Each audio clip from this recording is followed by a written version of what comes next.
Oke, selamat datang. Kali ini kita akan bahas satu pertanyaan yang menarik banget, yaitu gimana sih caranya rumah sakit bisa pakai alat analisis keuangan yang namanya Cost Volume Profit atau CVP untuk merencanakan keuangannya. Yuk kita bedah bareng-bareng. Nah, ini dia pertanyaan paling mendasar yang pasti ada di benak setiap manajer rumah sakit kan? Ini adalah langkah penting untuk beralih dari yang tadinya cuma kira-kira menjadi punya pegangan data yang jelas soal keuangan. Oke, ini dia agenda kita. Pertama, kita pahami dulu tantangan utamanya. Lalu, saya kenalin sama alat bantu yang namanya analisis CVP. Habis itu, kita langsung praktek. Lihat contoh kasusnya di layanan rawat inap dan layanan lainnya. Dan terakhir, kita simpulkan, kenapa sih CVP ini penting banget buat manajemen? Kita semua tahu ya, mengelola rumah sakit itu biayanya luar biasa besar. Nah, tanpa data yang akurat, banyak keputusan penting itu jatuhnya jadi kayak main tebak-tebakan. Padahal, mengetahui titik impas keuangan itu adalah kunci, bukan cuma biar bisa bertahan, tapi juga untuk bisa berkembang. Nah, solusinya itu ada di metode analisis biaya volume laba atau CVP. Anggap aja ini semacam GPS finansial buat rumah sakit. Caranya sebenarnya simpel, tapi sangat ampuh buat nunjukin hubungan antara tiga hal: biaya, jumlah pasien, dan tentu saja laba. Oke, konsep pertama yang paling penting untuk kita pahami bareng adalah margin kontribusi. Jangan pusing sama namanya ya. Gampangnya gini, ini adalah uang yang tersisa dari setiap pasien setelah dikurangi biaya-biaya yang langsung nempel ke pasien itu, misalnya obat atau makanan. Nah, sisa uang inilah yang nantinya dipakai buat bayar tagihan-tagihan gede rumah sakit, kayak gaji staf, listrik, dan biaya tetap lainnya. Oke, teorinya cukup segitu dulu. Sekarang, kita langsung praktek aja yuk. Kita masuk ke studi kasus pertama, yaitu layanan rawat inap, yang jadi jantungnya hampir semua rumah sakit. Ini dia data kita. Pertama, ada harga per pasien. Lalu, ada yang namanya biaya variabel. Ini biaya yang besar kecilnya ngikutin jumlah pasien. Contohnya ya obat sama makanan tadi. Terakhir ada biaya tetap. Yang mau ada pasien atau enggak, jumlahnya ya segitu terus tiap bulan. Contohnya gaji staf admin. Untuk memecahkan ini, kita cuma perlu 3 langkah gampang. Pertama, kita cari tahu dulu mesin uang kita. Kedua, kita cari titik amannya alias titik impas. Dan ketiga, kita pakai itu untuk merencanakan target keuntungan.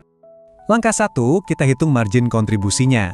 Gampang aja, harga dikurangi biaya variabel, hasilnya 500.000. Artinya apa? Artinya, setiap satu pasien yang dirawat inap, itu nyumbang 500.000 untuk bantu bayar biaya tetap. Dan kalau ada sisa, jadi keuntungan. Nah, disinilah keajaibannya muncul. Total biaya tetap bulanan kita bagi dengan margin kontribusi per pasien tadi. Dan ketemulah angka ajaib ini, 500. Maksudnya, rumah sakit ini harus merawat minimal 500 pasien dalam sebulan, cuma buat balik modal. Belum untung, tapi juga nggak rugi. Kerennya lagi, alat ini nggak cuma buat cari titik impas. Kita juga bisa merencanakan keuntungan. Misalnya manajemen pengen laba 150 juta. Tinggal tambahkan target laba itu ke biaya tetap, lalu bagi lagi. Hasilnya, target mereka adalah melayani 800 pasien. Jadi jelas banget kan? Yang bikin metode ini keren banget, itu karena super fleksibel. Logika yang sama persis bisa kita terapkan ke bagian-bagian lain yang kelihatannya beda banget. Contohnya poliklinik rawat jalan dan unit bedah. Coba kita lihat angkanya. Di satu sisi, ada poliklinik yang tarifnya ratusan ribu. Di sisi lain, ada unit bedah yang tarifnya jutaan. Skalanya beda jauh kan? Tapi, coba tebak, prinsip dasar CVP-nya tetap sama persis. Setelah kita lakukan perhitungan yang sama dengan cara tadi, hasilnya menarik. Poliklinik ternyata butuh sekitar 600 kunjungan pasien sebulan untuk impas. Sementara itu, unit bedah yang biayanya jauh lebih besar, butuh 134 tindakan operasi untuk mencapai titik impasnya. Fakta menariknya, ternyata poliklinik ini rata-rata melayani 850 pasien per bulan.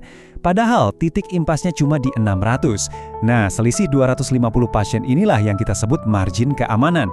Ini ibaratnya bantalan pengaman finansial mereka. Jadi jumlah kunjungan masih bisa turun sebanyak 250 sebelum mereka mulai rugi. Penting banget kan buat tahu ini? Oke, kita udah ngitung-ngitung nih. Terus, emangnya buat apa sih semua ini? Kenapa manajemen harus peduli dan repot-repot melakukan analisis ini? Sederhana, analisis ini mengubah cara manajemen bekerja. Dari yang mungkin reaktif, jadi proaktif. Mereka jadi tahu persis berapa pasien minimal biar nggak rugi, bisa pasang target laba yang realistis, bisa menilai layanan mana yang efisien, dan ujung-ujungnya bisa bikin keputusan yang jauh lebih cerdas untuk tiap unit. Intinya cuma satu. CVP ini membantu kita mengganti kata kayaknya dan perasaan saya dengan data yang beneran solid.